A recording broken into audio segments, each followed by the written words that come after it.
जय श्री राधे कृष्ण। दोस्तों प्रत्येक मनुष्य को अपने कर्मों का फल अवश्य ही भोगना पड़ता है और अपने जीवन में जो जैसे कर्म करता है उसे मृत्यु के बाद उन्हीं कर्मों के अनुसार जन्म मिलता है। किसी को कुत्ते का जन्म मिलता है तो किसी को भेड़ बकरी का जन्म मिलता है। हिंदू धार्मिक ग्रंथों के अनुसार इस धरती पर रहने वाले सभी मनुष्य को मृत्यु के बाद उसके कर्मों के अनुसार अलग अलग योनि में जन्म मिलता है और उसे अपने पापों का फल भोगना पड़ता है। कुछ धार्मिक ग्रंथों में यह भी कहा गया है कि जो मनुष्य अपने जीवन में बहुत अधिक पाप करते हैं उन्हें एक ऐसी योनि में जन्म मिलता है जिसमें वे अपना दर्द किसी दूसरे से नहीं बता सकते और ना ही किसी के साथ अपना दुख बांट सकते हैं। दोस्तों आज के इस वीडियो में हम आपको बताएंगे कि वे कौन से कार्य हैं जो मनुष्य को अपने जीवन में नहीं करने चाहिए, नहीं तो उसे कुत्ते का जन्म मिलता है और पूरा जीवन इधर उधर भटकना पड़ता है। और भगवान श्री कृष्ण ने इसके बारे में क्या बताया है कि मनुष्य के वे कौन से पाप हैं जिनके कारण प्रत्येक मनुष्य को अगले जन्म में कुत्ते का जन्म मिलता है, जानेंगे इस कथा के माध्यम से। इसलिए दोस्तों चैनल को अगर सब्सक्राइब नहीं किया है तो हमारे चैनल को सब्सक्राइब करके वीडियो को लाइक कर दें। दोस्तों एक समय की बात है जब देवी राधा भगवान श्री कृष्ण से मिलने के लिए जाती हैं और भगवान श्री कृष्ण से कहती हैं, प्रभु आज जब मैं आपसे मिलने के लिए आ रही थी तो मैंने देखा कि एक कुत्ता भोजन की तलाश में इधर उधर भटक रहा था और वहीं पर एक मनुष्य भोजन कर रहा था। तभी वे कुत्ता उसके पास जाकर बैठ गया और कुत्ता सोच रहा था कि अभी यह मुझे भी रोटी खिलाएगा, किंतु उस मनुष्य ने अकेले ही भोजन कर लिया और उस कुत्ते को रोटी के एक टुकड़ा भी नहीं दिया। फिर कुत्ता भूखे पेट वहीं पर से चला गया। और प्रभु इसे देखकर मेरे मन में दो प्रश्न उठ रहे हैं और मैं चाहती हूँ कि आप मेरे दोनों प्रश्नों के उत्तर देकर मुझे संतुष्ट करें। तो भगवान श्री कृष्ण मुस्कुराते हुए बोले, देवी तुम्हारे मन में जो भी प्रश्न है मुझे निश्चित होकर बताओ, मैं तुम्हारे प्रश्नों के उत्तर अवश्य ही दूंगा। तो देवी बोली, प्रभु मेरा पहला प्रश्न ये है कि किस पाप के कारण मनुष्य को कुत्ते का जन्म मिलता है और वे कौन से कार्य हैं जो मनुष्य को अपने जीवन में कभी नहीं करने चाहिए, नहीं तो उसे कुत्ते का जन्म मिलता है। और मेरा दूसरा प्रश्न है कि कुत्ते को रोटी खिलाने में हमें कौन सा पुण्य मिलता है। तो भगवान श्री कृष्ण बोले, हे देवी मैं तुम्हें एक कथा सुनाता हूँ जिसे सुनकर तुम्हें तुम्हारे प्रश्नों का उत्तर मिल जाएगा, किंतु कथा को पूरा मन लगाकर सुनना। तो देवी बोली, प्रभु आप कथा सुनाइए, मैं कथा को पूरा मन लगाकर सुनूंगी। तो कथा को सुनाते हुए भगवान श्री कृष्ण ने कहा, एक समय की बात है जब भगवान श्री राम सभा लगाकर अपनी सभा में बैठे हुए थे, तभी उन्हें कुत्ते की रोने की आवाज सुनाई देती है। तो वे सभा में मौजूद द्वारपाल से उस कुत्ते को वहां से भगाने के लिए कहते हैं। तो द्वारपाल कुत्ते के पास जाता है और उसे वहां से भगा देता है। और फिर अगले दिन जब भगवान श्री राम फिर से सभा में बैठे होते हैं तभी वह कुत्ता फिर से वहीं आकर बैठ जाता है। और जैसे ही भगवान श्री राम सभा में कुछ कहना प्रारंभ करते हैं फिर से वह कुत्ता जोर जोर से रोने लगता है। और इस बार भी द्वारपाल कुत्ते के पास जाता है और उसे वहां से भगा देता है। फिर तीसरे दिन जब प्रभु श्री राम सभा में बैठे थे तो फिर से वह कुत्ता आया और उसी स्थान पर बैठकर जोर जोर से रोने लगा। तो भगवान श्री राम ने मन में सोचा, ये कुत्ता मेरे दरबार में रोज रोज आकर रोने क्यों लगता है, जबकि इसे तो कोई मारता भी नहीं है, फिर ये रोज मेरे ही दरबार में आकर क्यों रोता है।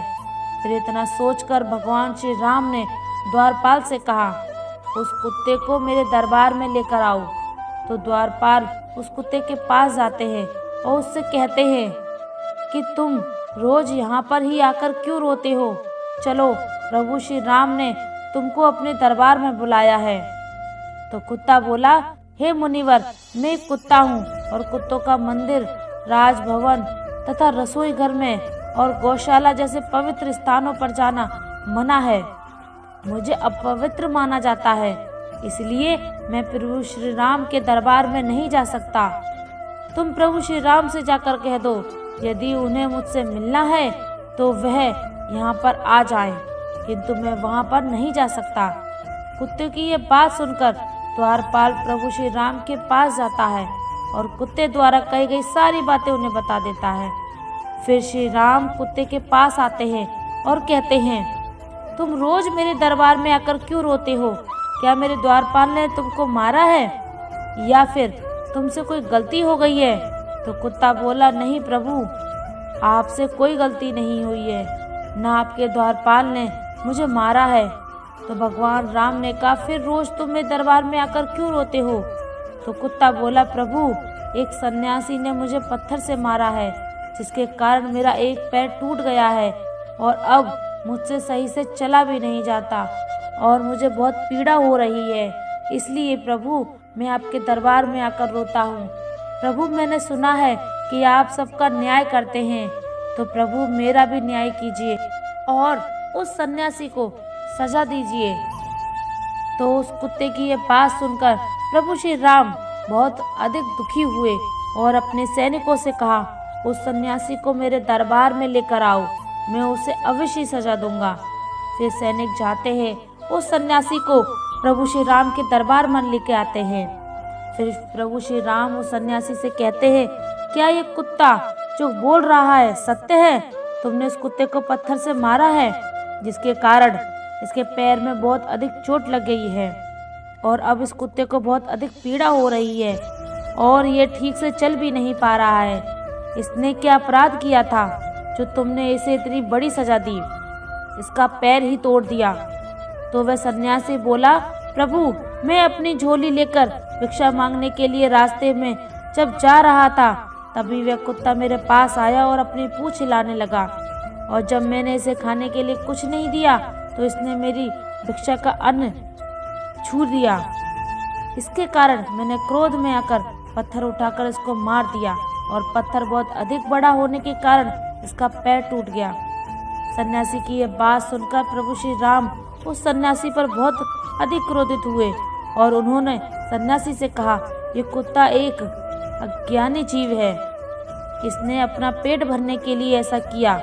इसे इतना ज्ञान नहीं है कि किसी का अन्न ना नहीं छूना चाहिए, इसलिए इस कुत्ते ने ऐसा किया। किंतु आप तो एक सन्यासी हैं, आपके अंदर तो ज्ञान है कि किसी भी जीव को इस तरह से नहीं मारना चाहिए, फिर भी आपने इस जीव को मारा। इसलिए अपराध इस कुत्ते ने नहीं, बल्कि अपराध तो आपने किया है। आप इतने बड़े ज्ञानी होते हुए भी उस कुत्ते को मारा है, इसलिए अपराधी आपको माना जाएगा। फिर प्रभु श्री राम ने उस कुत्ते से कहा, ये सन्यासी तुम्हारा अपराधी है और अब तुम ही बताओ कि इस सन्यासी को क्या सजा दी जाए। तो कुत्ते ने कहा, प्रभु, इस सन्यासी को किसी नगर का राजा बना दिया जाए। तो प्रभु श्री राम ने कहा, ठीक है, इसे एक नगर का राजा बना दिया जाएगा। और फिर उस सन्यासी को सुंदर वस्त्र पहनाकर एक घोड़े पर बिठा दिया और उस सन्यासी को एक महल में ले गए और वहां के एक नगर का राजा बना दिया। फिर जब वह सन्यासी राजा बन गया तो बहुत अधिक खुश था और मन में सोचने लगा, वह कुत्ता सच में बिल्कुल पागल ही था। मैंने उसका पैर तोड़ दिया और उसने मुझे सजा देने की बजाय मुझे इस नगर का राजा बना दिया। फिर ये बात किसी की समझ में नहीं आ रही थी कि कुत्ते ने सन्यासी को सजा देने के बजाय उसे नगर का राजा क्यों बना दिया। तो कुछ लोग इसी प्रश्न का उत्तर जानने के लिए प्रभु श्री राम के पास गए। प्रभु श्री राम ने से पूछने लगे, प्रभु, इस कुत्ते ने सन्यासी को सजा देने के बजाय महल का राजा क्यों बना दिया, जबकि उस सन्यासी ने तो कुत्ते का पैर तोड़ दिया था। तो इस कुत्ते को तो उस सन्यासी को सजा देनी थी।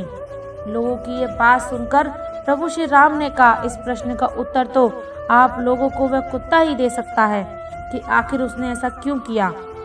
तब सभी लोग उस कुत्ते के पास गए और उस कुत्ते से पूछा, आपने उस सन्यासी के साथ ऐसा क्या किया? उसे सजा देने के बजाय उसे एक नगर का राजा बना दिया। जबकि उसने तो तुम्हारा पैर तोड़ा था।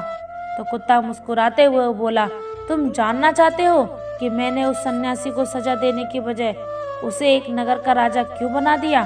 तो सुनो, मैं भी पिछले जन्म में एक नगर का राजा था और मैं गरीबों पर खूब अत्याचार करता था। मेरे नगर में जितने भी लोग थे सभी बहुत अधिक गरीब थे और वे दिन भर खेतों में मेहनत करके, मजदूरी करके जो अन्न उगाते थे उसमें से आधा मैं ले जाता था, और जो भी मुझे अपने अन्न में से आधा हिस्सा नहीं देता था उसे मेरे सैनिक बहुत पीटते थे और उनकी मेहनत का धन मैं हड़प लेता था।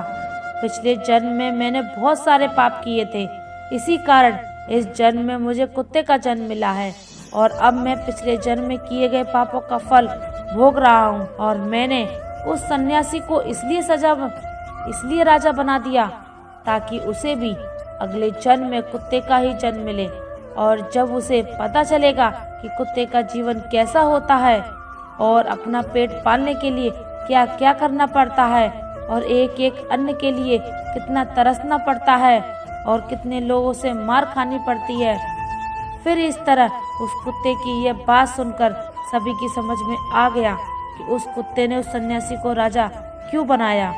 दोस्तों, फिर कथा को आगे बताते हुए भगवान श्री कृष्ण देवी राधा से कहते हैं, हे देवी, अब मैं तुम्हारे दोनों प्रश्नों के उत्तर देता हूँ। तुम्हारा पहला प्रश्न था कि वह कौन से कार्य है जो एक मनुष्य को अपने जीवन में नहीं करने चाहिए, नहीं तो उसे कुत्ते का जन्म मिलता है।